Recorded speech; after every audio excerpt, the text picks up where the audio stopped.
옆에 우리 성도들과 인사하겠습니다. 잘 오셨습니다. 성령 충만하시고 승리하십시오. 열왕기서에는 솔로몬 이후 총 40명의 왕이 등장을 합니다. 근데 그 40명의 왕 중에서 열왕기서를 기록하신 분이 가장 중요하게 다루는 사람은 누굴까요? 솔로몬입니다. 솔로몬이 얼마나 중요한지는 그가 이름이 쓰여진 장수만 보면 알 수 있어요. 그 몇 장이 쓰여지냐면 이 11장이 쓰여집니다. 이 11장이 얼마나 많은 장이냐면 열왕기 상과 열왕기 하를 합치면 이 47장입니다. 이 47장 안에 왕이 총 40명이 나오는 거예요. 이거를 한 명당 평균으로 따져보면 한 장 조금씩 나옵니다. 모든 왕이 한 장에서 조금씩만 더 나오면 평균적으로 맞아요.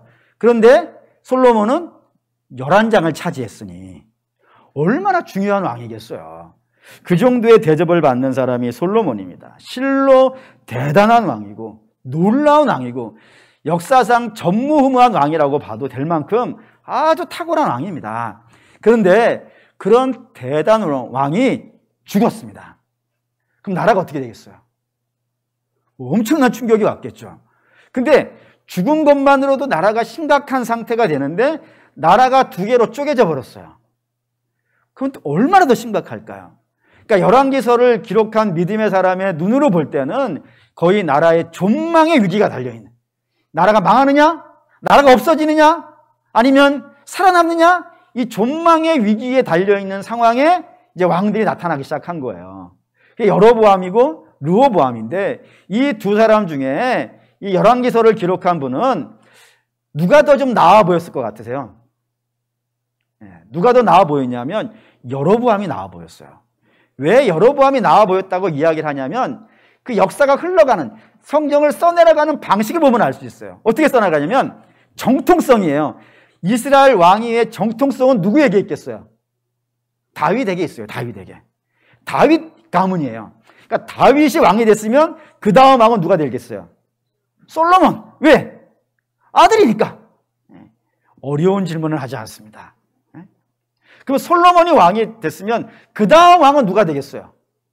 르호보암이에요. 그러니까 성경도 써내려가면 정통성이라고 하는 관점에서 써내려가다 보면 다윗 나오고 솔로몬 나오고 르호보암 나오고 이런 식으로 흘러가는 것이 정상적인데 성경은 이걸 바꿔버린 거예요. 어떻게 바꿔버렸냐면 다윗 나오고요, 솔로몬 나오고 여로보암으로 가버린 거예요. 왜 갔을까? 성경을 기록한 믿음의 사람 눈에는 이렇게 보였던 것 같아요. 르호보암은 그 아버지가 왕이니까 자연스럽게 왕이 되려고 한 사람이고, 반면에 르호보암은 그럴 것이고 여로보암은요, 하나님께서 나라를 떼어주신 사람이에요. 그러니 누가 나아 보이겠어요? 여로보암이 나아 보일 수밖에 없어요. 그래서 이 열왕기서를 기록한 믿음의 선배는 이 위기, 나라가 망하느냐 다시 살아나느냐, 이 존망의 위기에 그냥 아버지가 왕이니까 그대로 왕 물려받은 르호보암이 아니라 하나님에 의해서 기름 부어 세워진 저 여로보암이 이 나라를 회복할 수 있는 유일한 길이고 적합한 왕이겠다라고 생각을 하고 거기에다가 기대를 했어요. 기대를 해가지고 여로보암으로 간 거예요. 역사를 틀어서. 근데 그 하나님께 기름 부어서 왕이 되어진 여로보암이 나라를 잘 다스렸나요? 잘 못 다스렸나요? 우리가 지난주에 봤듯이, 쭉 보아왔듯이 이 나라를 망쳐버린 거예요. 얼마나 망쳤냐면 나라 자체를 우상의 나라로 만들어버렸다고요. 그래서 하나님이 진노하셔가지고 우상의 제단을 때려 부셔버리고 이 여로보암 가문을 내가 끝장내버리겠다. 아무도 살아남지 못한다. 오히려 그냥 나라 망하기 전에 먼저 죽은 아들이 오히려 낫다라고 할 만큼 신박한 책망을 하는 나라가 되어버렸단 말이에요. 그러니 그 사실을 알게 되어지니 이 성경을 기록한 열왕기상을 기록한 믿음의 선배 눈에는 여로보암 아닌갑다 해가지고 그 시선을 다시 남쪽으로 돌리는 거예요. 그래서 르호보암을 보게 된 겁니다. 그래도 구간이 명간이 아니겠는가? 그래도 썩어도 준치 아니겠는가? 준치 드셔보셨나요? 준치 이름은 들어봤는데 어떻게 생겼는지 모르겠어요. 한번 먹어본 것 같긴 해. 어쨌든 그래도 다윗 가문 아니냐 제가. 딴 가문이라면 내가 그냥 넘어가겠는데 그래도 다윗 가문이니까 그래도 좀 낫지 않겠나 해가지고 르호보암으로 시선을 돌린단 말입니다. 그리고 르호보암으로 돌려보니까 르호보암에게는 좋은 게 많이 있는 거예요. 좋은 걸 많이 갖고 있어요. 예를 들면 그는 다윗의 손자예요. 그것도 어떤 손자냐면 아버지가 솔로몬이고 솔로몬이 직접 아버지가 다윗이니까 친손자예요. 멀리 있는 4대손, 5대손 이런 것도 아니고 친손자예요. 그럼 얼마나 대단해요. 감은 좋지요, 일단. 두 번째, 그는 선지자가 옆에 있어요. 이스라엘의 중요한 왕들은 항상 옆에 누가 있냐면 선지자가 있어요. 예를 들어 다윗 옆에는 누가 있겠어요? 사무엘. 그리고 솔로몬 옆에는 누가 있겠어요? 나단. 히스기야 옆에는 누가 있겠어요? 이사야. 이런 식으로 이스라엘의 중요 왕들 옆에는 항상 선지자가 있어요. 근데 르호보암도 있어요. 스마야라고 불리는 그런 예언자가 그의 옆에서 하나님의 말씀을 전해주고 있어요. 또 뿐만 아니라 그 외에 더 중요한 것도 있어요. 그게 뭐냐면 성전이 있어요. 르호보암에게는 없는 성전이 여로보암에게는 없는 성전이 르호보암에게는 있어요. 또 성전 안에 법궤도 있어요. 성경도 가지고 있어요. 예배도 여기서 드려요. 그러니 이건 여로보암이 없는 거예요. 여로보암이 없고 르호보암에게 있는 좋은 자산들이 르호보암에게는 많이 있는 거예요. 그러면 이 르호보암은 이렇게 좋은 것을 가지고 있으니까 나라를 어떻게 다스려야 될 것 같으세요? 잘 다스려야지. 말해서 뭐 하겠어요? 잘 다스려야죠. 하나님 마음에 드시게. 근데 실제로 초반부에는 참 잘했어요. 한 3가지 정도를 잘했다고 되어 있는데 첫 번째로 볼까요? 열왕기상 12장 24절 읽겠습니다. 여호와의 말씀이 너희는 올라가지 말라. 너희 형제 이스라엘 자손과 싸우지 말고 각기 집으로 돌아가라. 이 일이 나로 말미암아 난 것이라 하셨다 하라 하신지라. 그들이 여호와의 말씀을 듣고 그 말씀을 따라 돌아갔더라. 이게 뭔 말이냐면 나라가 지금 2개로 쪼개졌어요. 쪼개졌는데 어떻게 쪼개졌냐면 르호보암이 가지고 있었단 말이에요. 다. 근데 10개의 지파가 반란을 일으켜서 나가버린 거예요. 반란이 일어난 거예요. 여러분이 왕인데 반란을 일으켰어요. 누군가 반란을 일으켰어요. 그럼 어떻게 하시겠어요? 군대를 동원해서 진압을 해야겠죠. 잘 가세요 할 수는 없는 거 아니겠어요. 군대를 동원해서 진압을 해야 되는데 이 르호보암이 군대를 동원한 거예요. 2개의 지파. 남은 건 2개인데 2개를 갖고 10개를 치겠다 그런 거예요. 무모해 보이죠.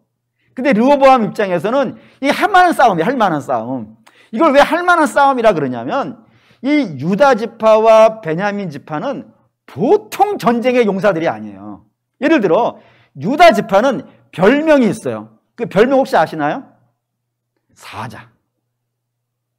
사자예요. 그래서 전쟁을 정말 잘해요. 예를 들어 이스라엘이 출애굽을 했어요. 출애굽을 해가지고 가나안을 가는데 진으로 나눠서 맨 앞에 선 사람, 맨 앞에 우리가 여러분 남신도 같은 경우에는 군대 가면 선봉대대라는 거 있잖아요. 뭐든지 제일 먼저 전쟁 나면 맨 처음 뛰어들어가는 애가 제일 세잖아요. 그러니까 유다 지파가 일진이에요. 선봉대대, 선봉대대. 맨 앞에 서가지고 적들 날라오면은 그냥 앞뒤 가리지 않고 나가서 싸우는 그런 40년을 이렇게 싸웠다고요. 그러니 전쟁의 경험이 어마어마하죠. 뿐만 아니라 이스라엘이 가나안에 들어왔어요. 가나안에 들어와서 막 땅을 차지하는데 정말 차지해야 되는 요충지가 있어요.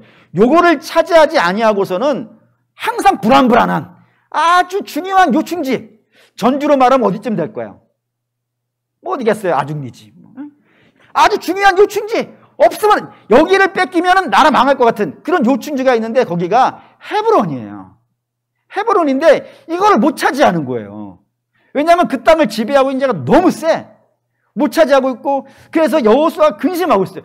저거를 빼앗아야 되는데 빼앗을 힘이 없는 거예요 우리한테. 그때 갈렙이 나옵니다. 갈렙이 유다 지파의 족장이에요. 그가 와가지고 85세 된 노인인데도 불구하고 말을 해요. 뭐라고 하냐면 여호수아님 나 아직 싸울만 합니다.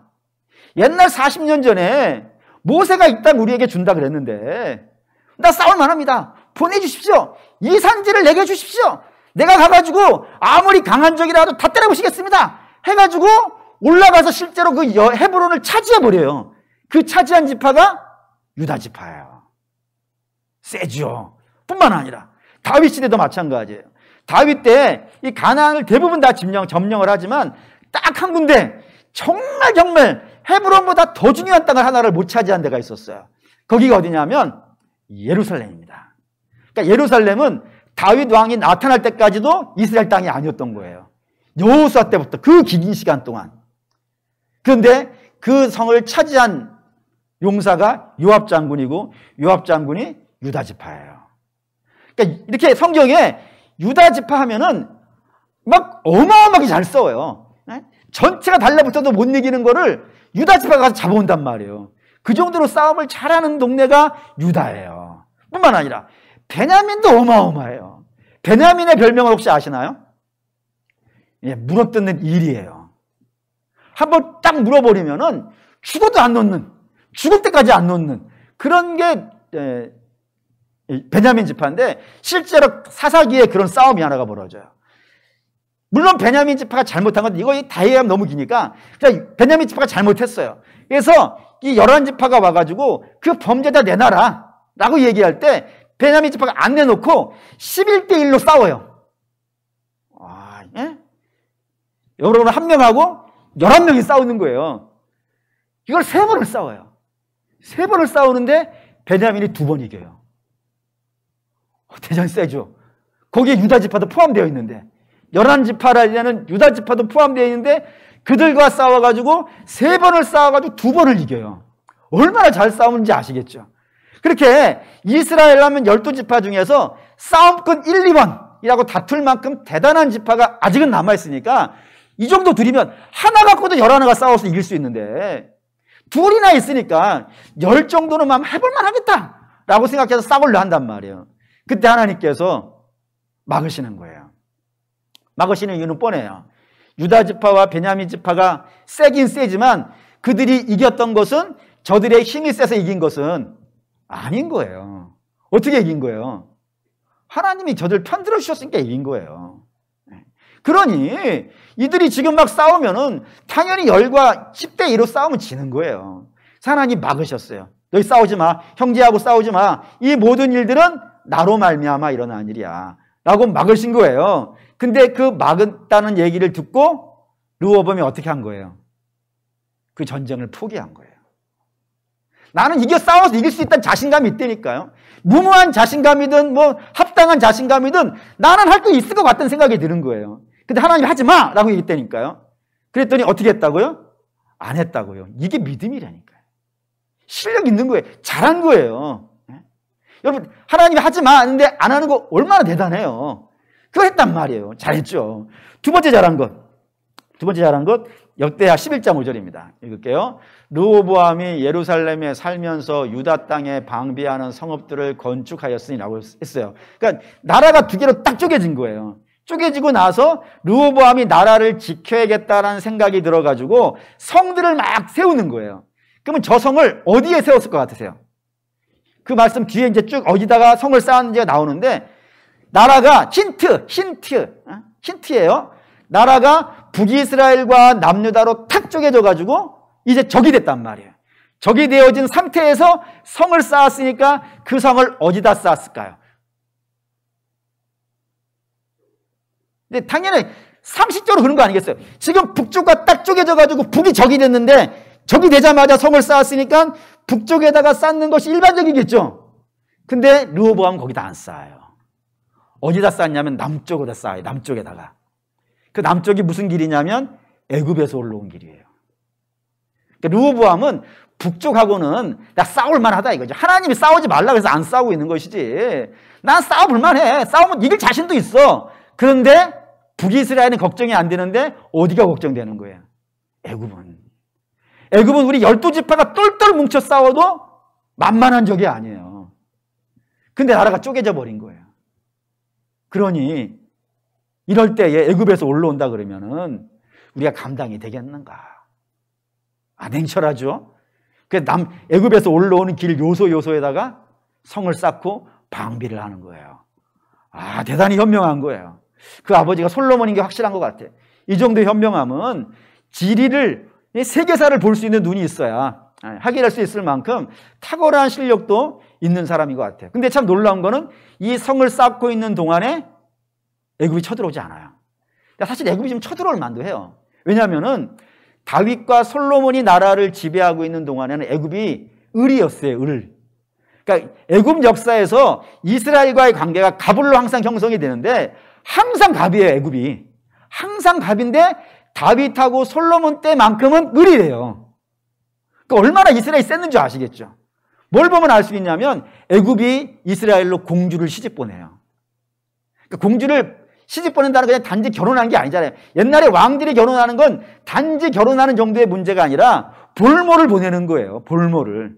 그러니까 애굽이 볼모를 보내야 될 정도로 이스라엘이 셌단 말이에요. 그러니 그렇게 항상 당해왔었는데 이제 나라가 쪼개졌으니까 그 원한을 갚아볼 만하겠죠. 그래서 밀고 올라올 만도 한데 올라오지 않아요. 왜 그랬을까요? 하나님이 도우신 거지. 하나님이 허락하시지 않으면은 적은 쳐들어올 수 없어요. 그러니 하나님 막으셨단 말이에요. 그래서 어쨌든 하나님 막으신 건 틀림이 없지만 그래도 성을 그쪽으로 쌓은 거는 대단히 현명한 거예요. 세 번째는 뭐를 하냐면 역대하 11장 13절입니다. 읽을게요. 온 이스라엘의 제사장들과 레위 사람들이 그들의 모든 지방에서부터 르호보암에게로 돌아오되 라고 했습니다. 이게 뭔 말이냐면 북이스라엘에 하나님 백성들이 살았단 말이에요. 그런데 여로보암이 나라를 막았어요. 그리고 남쪽으로 가지 말라. 남쪽에 가서 하나님 예배하지 말고 내가 만든 하나님을 너희가 믿어야 된다라고 해가지고 종교를 우상으로 바꾼 거예요. 그러자 북쪽에도 신실한 믿음의 사람이 있을까요? 없을까요? 있죠. 제사장도 있고 레위인도 있고 하나님을 경외하는 사람들도 있어요. 그런 사람들이 다 탈북을 하는 거예요. 탈북을 해서 나는 절대로 금송아지에 가서 절할 수는 없어. 나는 오직 여호와 외에는 다른 신을 섬기지 않아 하는 그런 사람들이 싸그리 내려온 거예요. 그들이 내려올 때 돈 들고 왔을까요? 그냥 왔을까요? 뭐 밤에 지금 나라 국경선 막아놓고 못 가게 하는데 넘어오려고 그러면은 뭐 수레 끌고 올 수 있는 게 아니잖아요. 다 몰래 넘어와야 되니까 거의 빈손으로 오는 거예요. 그 빈손으로 오면 어떻게 해야 되겠어요? 우리나라는 그런 경험이 있죠. 탈북자들 있지 않습니까? 탈북자들 오면은 여기에 살 수 있도록 생활 정착금도 줘야 되고 뭐 집도 줘야 되고 뭐 이런 일 있잖아요. 돈 만만치 않게 들어요. 근데 그러면 당연히 르호보암도 북쪽에서 내려온 사람들을 위해서 땅도 줘야 될 것이고 집도 줘야 될 거 하지 않겠어요. 솔로몬의 나라로 대단한 나라를 가지고 있었을 때는 해볼 만하지만 지금은 솔로몬의 영광이 싹 없어진 상황이지 않습니까? 굉장히 가난해졌단 말이에요. 그러니 그들을 다 받아주는 것은 쉽겠어요? 쉽지 않겠어요? 쉽지 않죠. 근데 르호보암이 이걸 해요. 하나님 예배하러 오는 자들을 다 받아줘요. 훌륭해. 잘했어. 이건 잘한 거예요. 잘한 건 잘한 거예요. 잘하니까 하나님께서 여기에 복을 주시는 거예요. 복을 주셨어요. 당연히 하나님을 예배하러 온 자들을 이 땅에 살게 하는데 하나님이 복을 주신다면 북쪽에 주시겠어요? 남쪽에 주시겠어요? 남쪽에 줬어요. 그래서 나라가 쪼개져 가지고 심각한 위기에 빠졌었던 남유다인데 하나님이 여기다가 복을 막 부어주시는 바람에 그 휘청거렸던 국력이 막 회복이 되는 거예요. 북쪽에서 많이 넘어왔기 때문에 인구수도 회복이 됐어요. 많이. 원래만큼은 아니지만 많이 견뎌볼 만큼 인구수도 회복이 되어졌고 하나님께서 이런저런 복도 많이 주셔가지고 르호보암의 시대가 초반에 상당히 탄탄했다라고 되어져 있다 이겁니다. 그러면 이렇게 하나님께서 좋은 거를 많이 주셨어요. 나라가 원래 망했었단 말이에요. 아버지가 나라를 잘못 다스렸고 그리고 그도 나라를 잘못해가지고 두 쪽으로 쪼개져 버렸으니 거의 망조들은 것 아니겠어요. 그 망조들은 나라를 하나님께서 이런 복을 주시고 저런 걸 허락해 주셔가지고 많이 회복됐단 말이에요. 그러면 이제 르호보암은 나라를 어떻게 다스려야 될까요? 자기 실력으로 된 게 아니지 않습니까? 자기 실력으로 된 게 아니라 하나님이 도와주셔서 됐으니까 하나님 앞에 겸손해야 되지 않겠어요? 그리고 하나님이 왕 삼아 주셨으니까 이제 하나님의 뜻에 따라서 할아버지 다윗이 나라를 다스렸듯이 같은 방식으로 나라를 다스려야 되지 않겠습니까? 믿음으로 다스려야죠. 말씀으로 다스리고 그래야 되는 것이 마땅한데 그랬을까요? 라는 거예요. 그가 어떻게 나라를 다스렸는지를 한 단어가 설명해 줘요. 볼까요? 열왕기상 14장 31절 읽겠습니다. 르호보암이 그의 조상들과 함께 자니 그의 조상들과 함께 나아마여 암몬 사람이더라. 그의 아들 아비암이 대신하여 왕이 되니라. 뭘로 알 수 있냐면 그의 아들의 이름으로 그가 어떻게 나라를 다스리고 어떤 생각을 갖고 운영을 했었는지 저 이름 하나가 알려준다 이겁니다. 왜냐하면 여러분들 여기 부모 되신 분들은 자녀들 낳아서 이름 지어봤죠. 그때 이름 지을 때 어떻게 이름을 짓나요? 아무 생각 없이 딱 번져가지고 떨어지는 글자 같을까요? 그렇게 쓰는 사람은 없어요. 자기 자녀, 귀한 자녀잖아요. 귀한 자녀의 이름을 지을 때는 부모의 믿음이 거기 들어가요. 본인들은 그런 믿음이 없지. 왜냐하면 아니 자기 이름을 갖고 나오는 자가 어디 있겠어요. 엄마 뱃속에 나와가지고 아버지 제 이름을 해주세요. 이런 자녀 보셨어요? 그런 애들은 없어요. 그냥 나오는 애들이에요. 거기에다가 이름을 주는 거는 부모의 생각과 부모의 가치관과 부모의 믿음이 거기에 들어가는 거예요. 그러면 저 아비암이라는 이름 안에는 르호보암의 믿음이 들었을 거예요. 르호보암의 세계관이 들었을 것이고 르호보암의 가치관이 들어갔을 거예요. 그럼 이 이름을 좀 분석해 봅시다. 이거 두 단어예요. 두 단어가 합쳐진 거예요. 앞에 아비. 아비는 뭐겠어요? 네 아비가 누구냐 할 때 그 아비예요. 아버지예요. 단지 어떤 분이 그런 것 같아요. 한국어가 똑같네? 원래는 아부가 아버지예요. 아브라함, 아부, 그게 아버지고, 이가 나예요. 소유격, 나의. 그래서 아비 하면은 나의 아버지라는 것이고, 그러면 이제 얌이 나의 아버지의 이름이에요. 그 얌이 뭐냐면 가나안의 신이에요. 충격적이죠. 아비 야하고는 달라요. 아비 나의 아버지, 야는 야훼. 나의 아버지는 야훼, 나의 아버지는 여호와입니다 라고 할 때는 아비 야라고 써요. 그런데 아비 얌이라고 쓴 것은 나의 아버지는 하나님이 아닌 거예요. 얌이 가나안의 신이 나의 아버지예요. 역대기에 가면은 르호보암의 아들을 아비 야라고 써요. 근데 그거는 아마 역대기 기자가 아비 얌이라 우상의 이름을 쓰는 것이 싫었는지 그걸 뺐어요. 근데 정확하게 역사책에는 아비 얌이라고 되어 있어요. 그러니까 르호보암은 신을 뭘로 갖고 있는 거예요? 하나님이 아닌 거예요. 특이하죠? 이게 되게 재밌어요. 지금부터 되게 재밌어요. 르호보암은요, 좋은 조건을 가지고 있어요. 아까 봤듯이 좋은 조건이 많이 있어요. 또 뿐만 아니라 하나님이 도와주신 것도 많아요. 선지자를 보내주시고, 또, 애굽에 쳐들어온 적을 막아주시고, 또 복을 주셔가지고 나라를 회복시켜주시고 하나님의 도우심도 많았어요. 그러면 좋은 조건과 하나님의 도우심을 갖고 있으면 결과가 뭐가 나와야 될 것 같으세요? 믿음이 나와야겠죠. 근데 믿음이 안 나오고 불신이 나왔다는 거예요. 이거 어떻게 이렇게 되냐 이거예요. 우리는 분명히 내가 좋은 조건이 없어가지고 믿음이 없는 줄 알아요. 내가 하나님이 나를 안 도와주셔서 믿음이 없는 줄 알아요. 근데 좋은 조건이 있고 하나님의 도우심이 있음에도 불구하고 믿음이 안 나오더라 이거예요. 이거 어떻게 돼서 이렇게 되느냐. 그래서 하나님이 진노하셨어요. 어떻게 이게 안 나오냐 해가지고 진노하셔가지고 애굽 왕 시삭이 쳐들어오는 거예요. 성 지을 때는 안 들어왔다니까요. 성 지을 때는 안 들어왔는데 성 다 짓고 나서 르호보암이 하나님을 떠나자마자 이 애굽 왕이 쳐들어오는 겁니다. 보실까요? 열왕기상 14장 26절부터 읽겠습니다. 여호와의 성전의 보물과 또 솔로몬이 만든 금방패를 다 빼앗은지라 르호보암 왕이 그 대신 노스로 방패를 만들어 왕궁문을 지키는 시위 대장의 손에 맡김에 이렇게 했어요. 그러니까 쳐들어왔어요. 그러니까 애굽을 방비하기 위해서 성을 쌓았는데 그 성이 있으나 없으나 마찬가지가 된 거예요.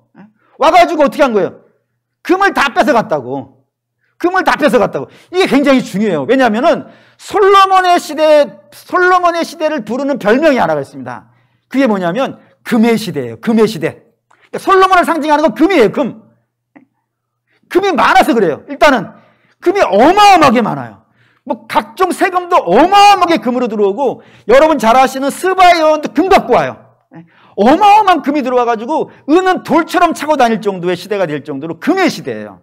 근데 금이 많아서 그렇기도 하지만 금보다 더 중요한 거는 그 시대 자체가 황금기여서 그래요. 이스라엘 최고의 황금기, 그 금의 시대예요. 근데 그 영광과 그 권세와 능력을 애굽 왕 시삭이 와서 어떻게 했다고요? 싹 가져가 버렸다고. 싹 가져가 버려서 남는 게 뭐밖에 없더라고요. 놋밖에 없더라고. 성경에서 놋이라고 하는 건 고통과 슬픔이에요. 근데 그것도 그 놋도 없어가지고 경비를 쓰는데 그 방패를 서로 돌아가면서 쓰는 거예요. 혼자 쓸 방패가 없어가지고 서로 돌아가면서 써야 될 정도로 그 정도로 나라가 망했더라 라고 성경이 이야기한다 이겁니다. 그러니까 하나님이 징벌을 하려고 하니까 그들이 가지고 이 애굽 왕 르호보암이 세워놓은 성들이요 다 무용지물이 돼버린 거예요. 그 정도로 철저하게 망하는, 영광은 없어지고 슬픔만 고통만 남아버렸고 금은 다 없어지고 놋만 남아버리는 그런 시대가 되었다 이겁니다. 재밌지 않습니까? 저만 재밌는 건 아니겠죠? 엄청 재밌습니다. 그럼 당연히 질문이 하나가 되어져요. 르호보암은 이렇게 좋은 상황과 하나님의 도우심을 가지고도 어떻게 그 영광을 놋으로 슬픔으로 바꿔버리고 금을 놋으로 바꿔버릴 수 있을까? 어떻게 해서 그렇게 될까? 라는 질문이 하나가 돼요. 그럼 그 답을 성경은 뭐라 그럴 것 같으세요? 성경은 답은 뻔한 겁니다. 혈통으로는 믿음이 안 되더라 이거예요. 그러니까 내가 다윗의 가문에서 태어났다. 이거로는 믿음이 안 되더라 이거예요. 뿐만 아니라 하나님이 그에게 좋은 상황을 주시고 많은 기적을 준다 하더라도 그것도 믿음이 안 되더라 이겁니다. 내가 어느 집안에 태어났냐? 아버지가 누구이냐? 내가 얼마나 많은 도움을 받느냐? 이거 갖고 믿음이 되지 않더라 이거예요. 그 믿음이 되려면 어떻게 될까요? 우리가 온전한 신자가 되려면 어떻게 해야 될까요? 성경은 이렇게 얘기합니다. 시편 1편 3절입니다. 읽을게요. 그는 나무가 철을 따라 열매를 맺으며 그 잎사귀가 마르지 아니함 같으니 그가 하는 모든 일이 다 형통하리로다. 어떻게 믿음이 된다고요? 시냇가에 심겨져야 된다 이거예요. 시냇가에 나무가 심겨져가지고 뿌리가 물로 쫙 내려야 된다 이거예요. 그럼 거기에 시냇는 뭘까요? 하나님이에요. 그러니까 하나님께 뿌리를 내려야 돼요. 그래서 하나님이 공급해 주시는 것을 빨아야 돼요. 그런 나무가 결국에는 어떻게 된다고요? 시절을 쫓아 열매를 맺는다고요. 이걸 좀 다른 이야기를 해볼게요. 창세기 49장 22절입니다. 읽을게요. 요셉은 무성한 가지 곧 샘 곁에 무성한 가지라 그 가지가 담을 넘었도다. 예. 요셉이란 사람이 등장하는데 이 요셉은 르호보암하고 달라요. 어떻게 다르냐면 르호보암이 가지고 있는 걸 하나도 없어요. 예를 들어 르호보암은 왕이잖아요. 요셉은 뭐예요? 노예예요. 르호보암은 재산도 많아요. 왕이니까. 근데 얘는 재산도 하나 없어요. 뿐만 아니라 아버지도 이 요셉은 없어요. 물론 죽어서 없는 건 아니고 아버지는 저 멀리 있고 자기는 노예로 팔려왔으니까 아버지도 없어요. 뿐만 아니라 자기를 지켜줄 성도 없어요. 아무것도 없어요. 그런데 불구하고 그는 담을 넘는 인생이 됐다 이거예요. 담이라는 건 남들이 만들어 놓은 한계예요. 너는 여기를 벗어나지 못해 라고 하는 그 한계인데 그 한계를 넘어가더라 이거예요. 어떻게 해서요? 그가 하나님과 교제했다 이거예요. 얼마만큼 열심히 교제했냐면 이 요셉의 이야기에서 여러분들이 제일 오해하는 단어 하나가 있어요. 그게 뭐냐면 형통이에요. 이 형통을 뭐 인생사 잘 되는 정도로 이해하시는 분들이 꽤 있는데 이 형통을 요셉에게는 다 어떻게 썼냐면 노예 생활을 하면서 형통했다. 감옥에 들어가서 형통했다 이렇게 쓰는 거예요. 노예 생활하는 게 어떻게 형통이 되겠으며 감옥에 들어가는 게 어떻게 형통이 되겠어요. 그러면 우리가 생각하는 그 형통의 개념을 갖고 요셉은 설명할 수가 없어요. 그러면 요셉에 쓰여져 있는 형통이라는 단어는 무슨 뜻일까요? 자, 하나님이에요. 하나님과의 막힘이 없는 거예요.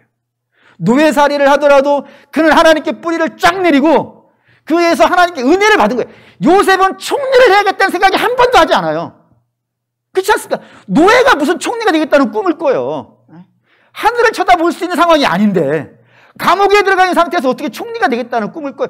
그냥 하나님이 끄집어내셔가지고 바로의 꿈을 해결해 주는 바람에 된 것이지 그가 꿈을 꾸게 되는 문제가 아니란 말이에요. 그냥 그는 자기가 있는 곳 모든 곳에서 하나님과 그냥 교제했어요. 은혜 받고 믿음으로 살고 유혹이 올 때 그 믿음으로 끊어내고 그런 것들이 다 믿음의 형통이란 말입니다. 그렇게 살았다고요. 그렇게 살았더니 그게 어떻게 되는 거예요? 하나님의 계획대로 담을 다 넘어가는 거예요. 노예가 총이 되는 거 담 넘어간 거 맞아요.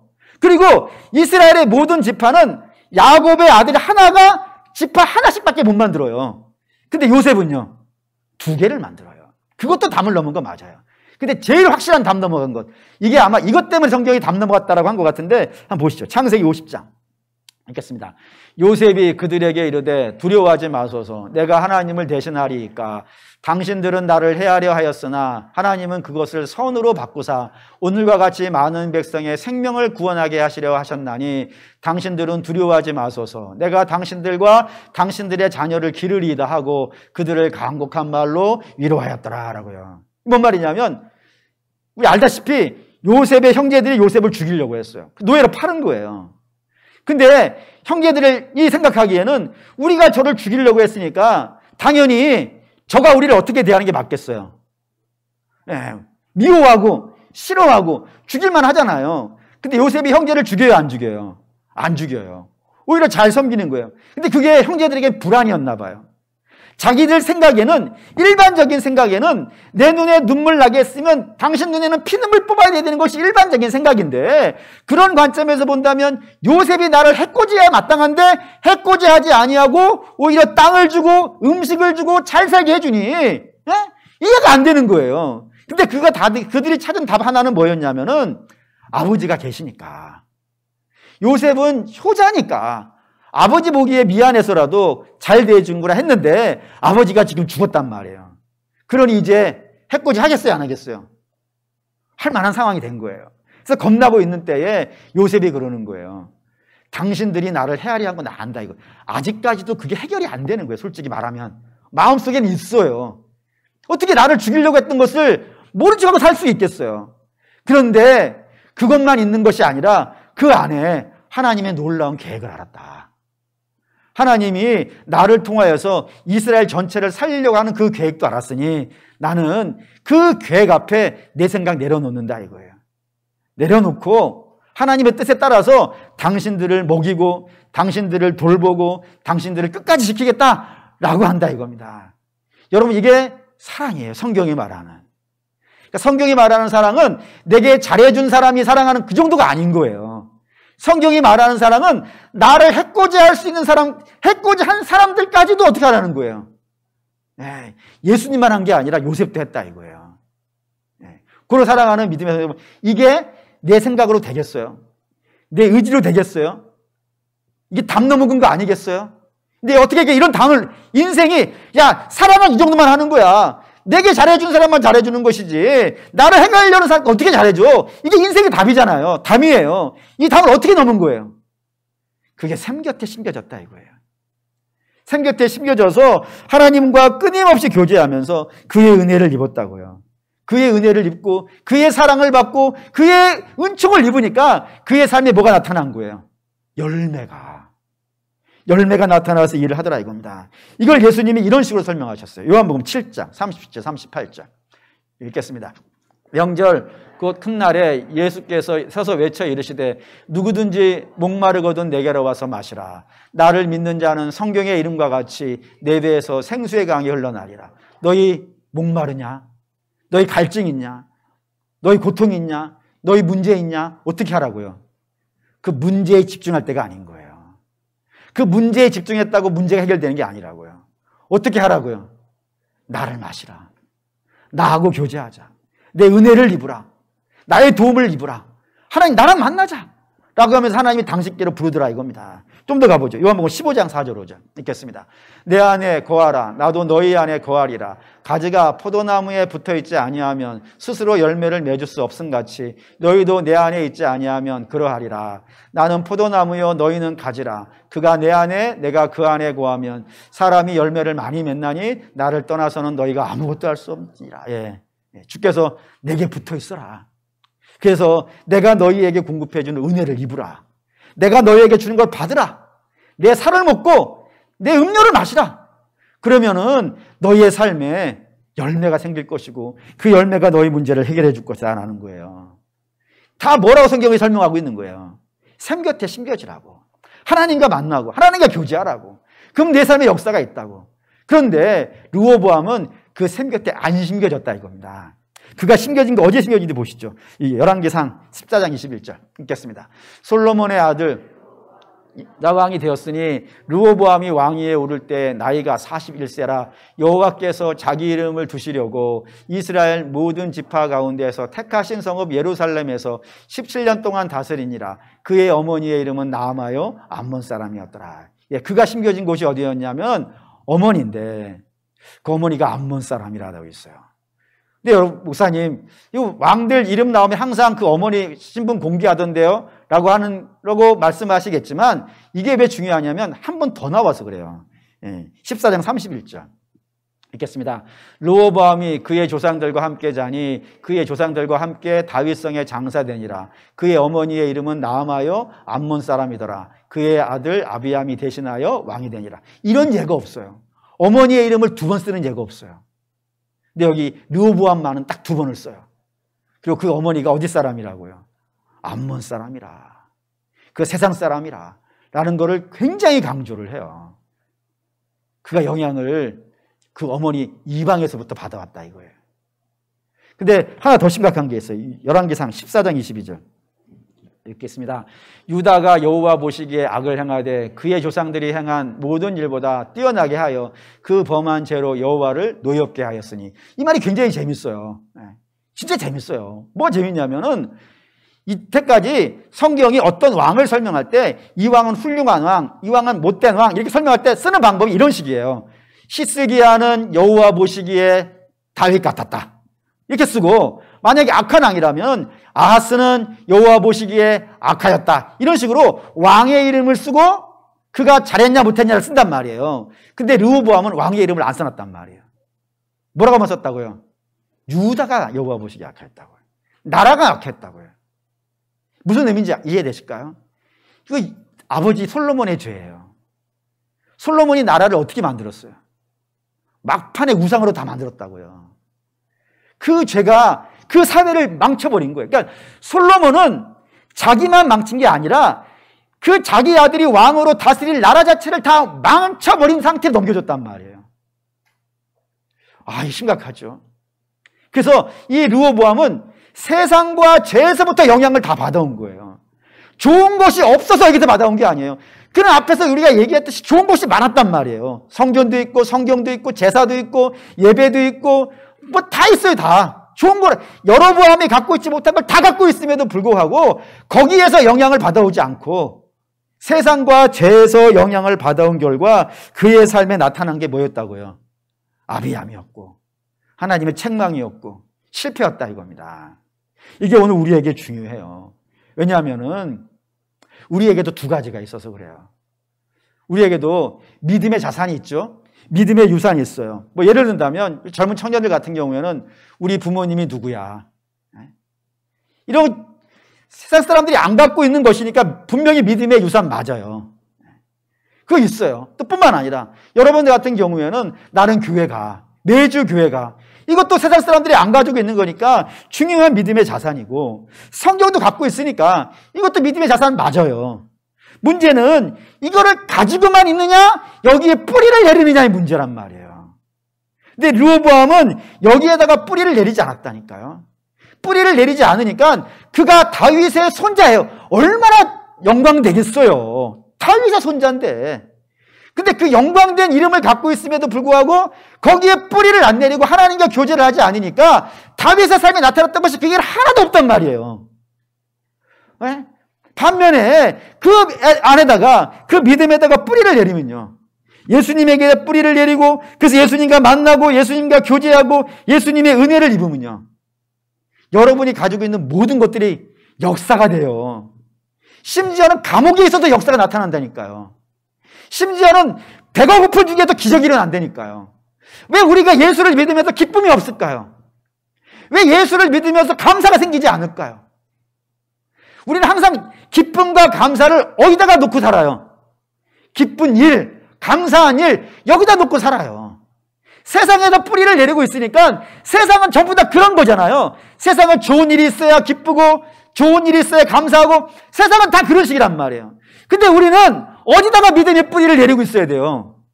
예수님 아니에요. 예수님에다 뿌리 내려서 예수님이 그러잖아요. 세상이 알지 못하는 평화를 내가 너희에게 주리라. 그럼 그 평화를 맛보고 싶은 마음이 있어야 되지 아니하겠습니까? 세상이 알지 못하는 기쁨이 있다 그랬었는데 세상을 주께서 내가 세상을 이기었노라 라고 하는 믿음의 역사가 있는데 우리는 그 믿음의 역사를 잘못 느끼는 예들이 여러 번 있더라 이겁니다. 그리고 우리 사랑하는 믿음의 성도 여러분, 바라고 원하는데 교회 다니시는 것 중요하죠. 중요합니다. 말할 것도 없이 중요합니다. 근데 교회 다니는 수준 정도 되지 마시고 더 넘어서 교회가 되십시오. 그리고 예배 참석하는 것 훌륭한 일 하시는 겁니다. 근데 그건 너무 적으셔가지고 예배자가 되시죠. 또한 성경 갖고 다니시는 건 중요하죠. 뭐 불신자들은 들고 다니지도 않으니까 들고 다니는 거 중요해요. 그런데 들고 다니는 정도로 멈추지 마시고 읽으시지요. 예수님을 아는 정도 내지 마시고 믿으시지요. 여기다 뿌리를 내리십시오. 그래서 예수님이 공급해 주시는 신령한 은혜를 여러분들이 마음껏 누리시기 바랍니다.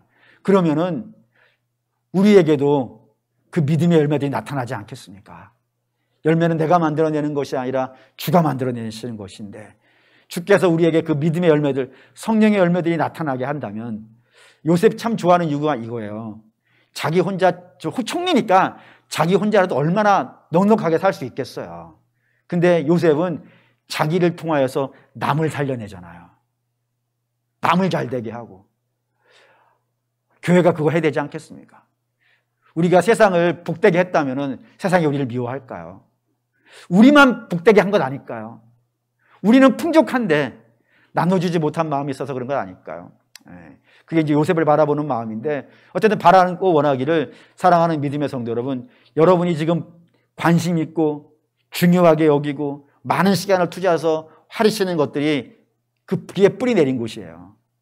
어디다 뿌리 내리셨는지 한번 좀 잘 살펴보시고 이왕이면 세상에 혹시라도 뿌리를 내리신 것, 두꺼운 뿌리를 세상에 내리시고 있다면 끊어버리시죠. 세지요? 끊어버리시죠. 생명이 안 되는 겁니다. 잠시 잠깐, 르호보암도 잠시 잠깐은 잘 되지만 결국엔 안 되잖아요. 세상은 잠시의 즐거움은 줄 수 있어요. 하지만 영원한 생명은 줄 수 없어요. 그걸 끊으시죠. 근데 혹시 한꺼번에 끊어지지 않으신다면 조금씩이라도 끊어내시죠. 주님께 기도하면서 주여 내가 이거 끊어내기를 원합니다.